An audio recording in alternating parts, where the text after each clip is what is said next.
सुभाष अपनी पत्नी राधिका के साथ रेलवे स्टेशन पर खड़ा अपनी ट्रेन का इंतजार कर रहा होता है कि तभी राधिका सुभाष से बोलती है, अजी हम रात के 12 बजे वाली जामुन ट्रेन में नहीं जाएंगे। काहे नहीं जाना भाई?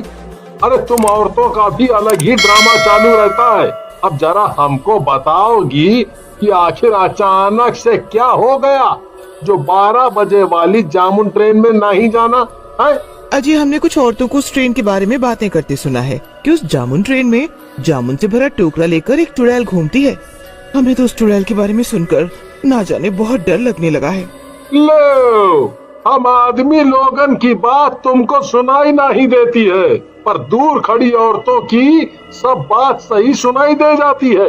एक बात बताओ, तुम जो इतनी बड़ी माता रानी की भक्तन बनी घूमती हो और गले में माता रानी का लॉकेट धागे सब पहन रखे हैं, फिर भी चुड़ैल से डरती हो? उधर देखो कितने सारे लोग उस जामुन वाली ट्रेन में बैठकर जाने का इंतजार कर रहे हैं, और जरा उन साधु बाबा को देखो, देखो वो भी जामुन वाली ट्रेन में जाने के लिए खड़े हैं, पर बस तुमका ही डर लग रहा है।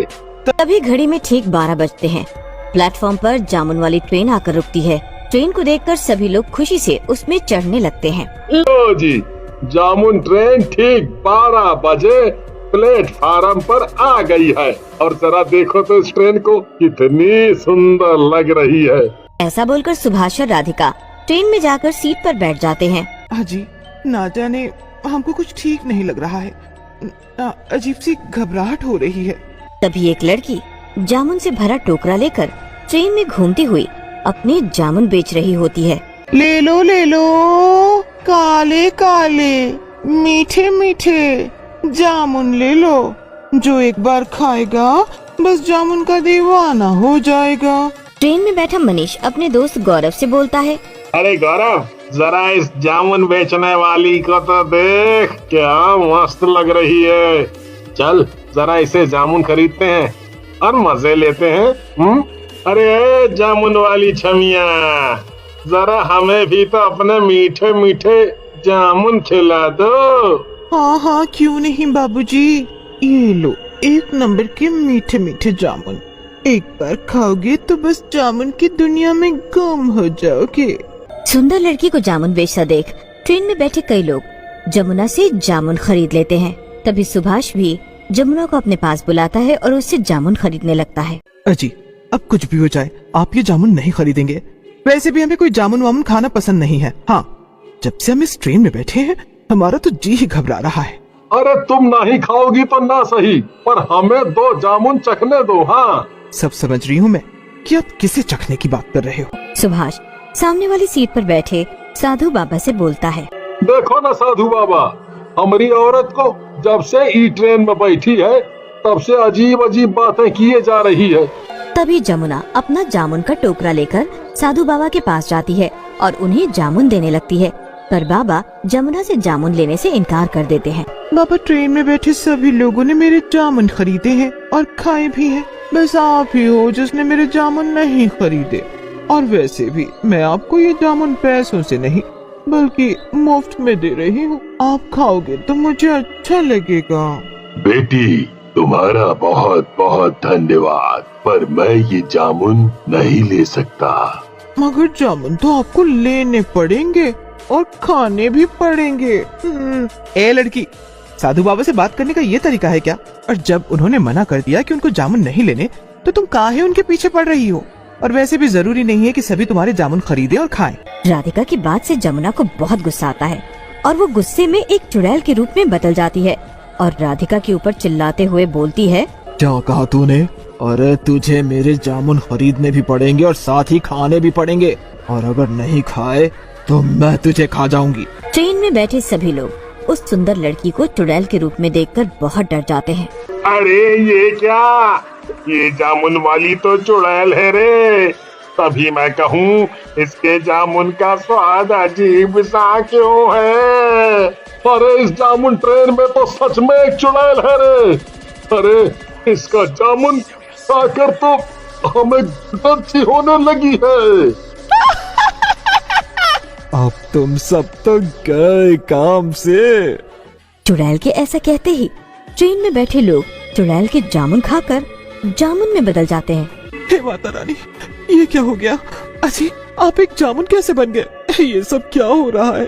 अरे हमने आपसे कहा था ना कि इस जामुन ट्रेन में चुड़ैल घूमती है, पर आपने हमारी एक नहीं सुनी। अब इस चुड़ैल ने बना दिया ना आपको भी जामुन।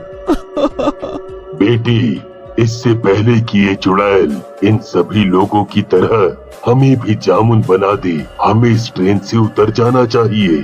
फिर जैसे ही ट्रेन रुकती है, बाबा और राधिका ट्रेन से उतर जाते हैं। उनके उतरते ही ट्रेन जामुन ट्रेन से एक जामुन की मालगाड़ी के रूप में बदल जाती है, जिसमें ढेर सारे जामुन भरे होते हैं। चुड़ैल हंसते हुए बोलती है, अरे ओ मेरे प्यारे प्यारे छोटे मोटे खट्टे मीठे जामुन, अब मजा आएगा जब मैं तुम्हारा मुरब्बा बनाऊंगी और तुम्हें मजे से खाऊंगी। हे माता रानी, इस चुड़ैल ने तो सभी आदमी लोगों का जामुन बना दिया और अब इन सब का मुरब्बा बनाने की बात कर रही है। बाबा, इन सब जामुन में तो मेरा भी एक जामुन है। मेरा मतलब मेरे पति भी हैं, और जो कि अब एक जामुन बन गए हैं। कुछ भी हो जाए, मैं इस चुड़ैल को अपने पति का जामुन का मुरब्बा बनाने नहीं दूंगी। ओह साधु बाबा, तुझे क्या लगता है तूने मेरा जामुन नहीं खाया तो तू बच जाएगा? तू और ये लड़की कोई भी मेरे से बच नहीं सकता। तुझे तो मैं जामुन बनाए बिना ही निगल लूंगी। ओ चुड़ैल, पहले तो तू अपनी इस जामुन मालगाड़ी से मेरे पति और बाकी सभी लोगों को बाहर निकाल, नहीं तो तेरे लिए अच्छा नहीं होगा। तू जानती नहीं है कि मैं माता रानी की बहुत बड़ी भक्त हूँ, और माता रानी हमेशा अच्छे लोगों का साथ देती है और तुझ जैसी चुड़ैल का नाश करती है। चुड़ैल गुस्से में राधिका का गला पकड़ लेती है। मेरी जामुन की मालगाड़ी को जिसने भी हाथ लगाया, उसका मैं वो हाल करती हूँ कि तू सोच भी नहीं सकेगी। तभी बाबा अपने थैले से भभूत निकालते हैं और चुड़ैल के ऊपर डाल देते हैं। बाबा, अपनी हद में रहे, नहीं तो इस औरत के साथ तेरा भी काम तमाम हो जाएगा।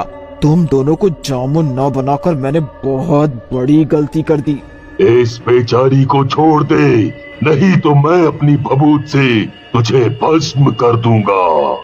चुड़ैल राधिका का गला छोड़ देती है और अपनी मालगाड़ी से जामुन निकालकर उन्हें पास की खाई में फेंकने लगती है और जोर से हंसते हुए बोलती है, अब मेरे कलेजे को ठंडक मिलेगी। अब ये सारे जामुन खाई में जाएंगे। मैं भी देखती हूँ कि तुम मेरा क्या बिगाड़ते हो। आखिर तुम ऐसा क्यों कर रही हो? इन सभी लोगों ने तुम्हारा क्या बिगाड़ा है? तुम सच में जानना चाहती हो कि मैं ऐसा क्यों कर रही हूँ? दोस्त सुनो, कुछ साल पहले की बात है। मैं जामुन ट्रेन में जामुन बेचने का काम किया करती थी, पर एक दिन कुछ कमबख्त लोगों ने मुझे जामुन खरीदने के बहाने से अपने पास बुलाया और मेरे साथ छेड़खानी करने लगे। जब मैंने उन्हें रोकने की कोशिश की तो उन्होंने मुझे मारना शुरू कर दिया। मैं अपने आप को बचाने के लिए ट्रेन में बैठे हर आदमी औरत से मदद मांगती रही, पर किसी ने मेरी मदद नहीं की, बल्कि मेरे साथ जो हुआ उसका तमाशा देखते रहे और मेरे जामुन से भरा टोकरा जो मेरी रोजी रोटी का सहारा था, उसे चलती ट्रेन से बाहर फेंक दिया और मेरे साथ बदसलूकी करके मुझे भी चलती ट्रेन से इसी खाई में फेंक दिया। बस, ये तो सचमुच तुम्हारे साथ बहुत ही बुरा हुआ, सच में। मगर इन सब में मेरे पति का क्या दोष? ये इस ट्रेन में बैठे बाकी लोगों का क्या दोष है? अरे उन लोगों को तो मैं कब का अपनी जामुन मालगाड़ी में भरकर इस खाई में स्वाहा कर चुकी हूँ। बाबा, कुछ कीजिए, नहीं तो ये चुड़ैल अपने पति को खाई में फेंक देगी। फिर क्या था, बाबा और राधिका ट्रेन की पटरी पर हवन करने बैठ जाते हैं। हवन की आग देखकर चुड़ैल भी उनका कुछ नहीं बिगाड़ पाती। फिर जैसे ही हवन पूरा होता है तो चुड़ैल चिल्लाते हुए बोलती है, मेरा बदन जल रहा है। बाबा, तूने मेरे साथ सही नहीं किया। जमुना, जमुना चुड़ैल, अगर तुम्हें मुक्ति चाहिए तो तुम इन सभी जामुनों को फिर से इनके रूप में बदल दो। बाबा की बात सुनकर चुड़ैल अपनी जामुन मालगाड़ी में भरे सभी जामुनों को फिर से उनके रूप में बदल देती है। जैसे ही सभी जामुन अपने अपने रूप में आते हैं, चुड़ैल की आत्मा को मुक्ति मिल जाती है और जमुना चुड़ैल अपनी खाली जामुन मालगाड़ी के साथ हमेशा के लिए वहाँ से गायब हो जाती है। तो दोस्तों, अभी तक जो लोग कलुआ भाई के चैनल को सब्सक्राइब नहीं किए हैं, प्लीज वह सब्सक्राइब कर लीजिए धन्यवाद।